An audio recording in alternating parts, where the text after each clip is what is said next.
2016లో శివరాజ్ బహదూర్ కొంతమందికి భూమిని అమ్మడం జరిగింది. ఆల్ఫా అనే కంపెనీ, యునైటెడ్ అనే కంపెనీ, ఒమేగా అనే కంపెనీలకు 50 ఎకరాల చొప్పున ఈ భూమిని అమ్మాడు. ఆ కంపెనీలు ఆర్డీఓ దగ్గరికి వెళ్ళి మాకు ల్యాండ్ కన్వర్షన్ చేయండి అని 2016లో బీఆర్ఎస్ ప్రభుత్వం ఉన్నప్పుడు దరఖాస్తు పెట్టుకున్నారు. అప్పుడు 2016లో ఉన్నటువంటి ఆర్డీఓ గారు అసలు ఈ భూమి మీకు అమ్మడం తప్పు, ల్యాండ్ సీలింగ్ యాక్ట్ ప్రకారంగా ల్యాండ్ డిక్లరేషన్ జరగకుండా, సీలింగ్ డిక్లరేషన్ జరగకుండా ఈ భూమిని అమ్మే హక్కు రాజ్ బహదూర్కు లేదు, ఈ క్రయ విక్రయాలు చెల్లవు అని చెప్పి ఈ భూమిని 22A అంటే ప్రభుత్వ నిషేధిత జాబితాలో ఈ భూమిని పెట్టడం జరిగింది.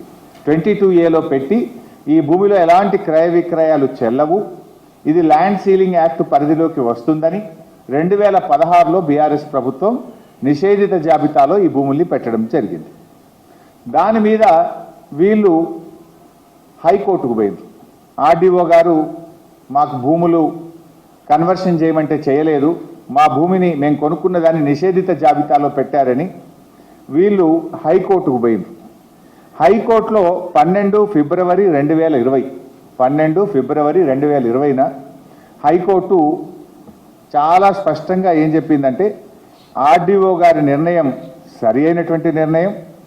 ఆర్డీఓ గారు చెప్పిన ప్రకారంగా ల్యాండ్ సీలింగ్ యాక్ట్ ప్రకారంగా ఈ భూమి అమ్మడానికి వీల్లేదు అని చెప్పి ఆర్డీఓ గారి నిర్ణయం మీద సింగిల్ బెంచ్ హైకోర్టు ఏ రోజంటే 12 ఫిబ్రవరి 2020 ఏం చెప్పింది ఆ హైకోర్టు అంటే, in either of the contingencies unless such declaration is filed and proceedings are concluded, no transaction should take place in the land and any such transaction would amount to contravention of the provisions of the act, and in such a case it can also result in initiation of prosecution against the owner of the land.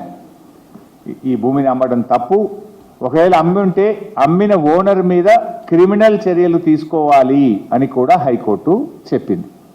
So RDO గారి నిర్ణయాన్ని high court సమర్థించింది. తర్వాత single bench order మీద ఈ Raj Bahadur and ఈ కొనుక్కున్న వాళ్ళు division బెంచ్కు పోయారు హైకోర్టుకు.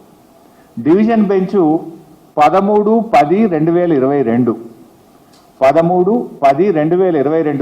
సంవత్సరంలో ఆర్డీఓ చేసింది correct, single bench judgment correct, వీళ్ళు అమ్మడానికి లేదు, ఇది ప్రభుత్వ భూమి, ఇది నిషేధిత భూమి కింద పెట్టడం సరి అయినటువంటి నిర్ణయము అని చెప్పి డివిజన్ బెంచ్ కూడా హైకోర్టు స్పష్టంగా చెప్పింది.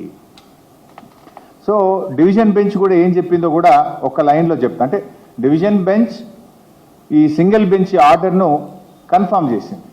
డివిజన్ బెంచ్ కూడా మాట్లాడుతూ పారా 12లో ఏమంటదంటే, and if any transaction of transfer of the land without filing a declaration or declared null and void under section 17 of the land reforms act.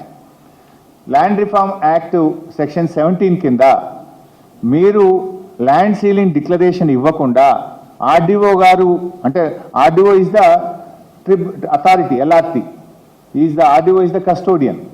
So ఆ tribunal order లేకుండా మీరు భూమి అమ్మితే అది చెల్లదు, నల్ అండ్ వైడ్, చిత్తు కాగితాలతో సమానము అని డివిజన్ బెంచ్ కూడా స్పష్టంగా హైకోర్టు ఏ రోజు ఇచ్చిందంటే డివిజన్ బెంచ్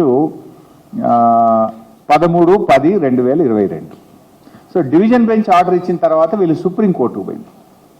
సుప్రీంకోర్టుకి ఎప్పుడు పోయిండ్రు అంటే 2/9/2023. ఇప్పుడు ఆ మ్యాటర్ సుప్రీంకోర్టులో పెండింగ్లో ఉంది. సుప్రీంకోర్టు ఎలాంటి స్టే కూడా ఇవ్వలేదు. ఇన్ఫ్యాక్ట్ సుప్రీంకోర్టులో ఏం జరిగిందో కూడా చెప్తా.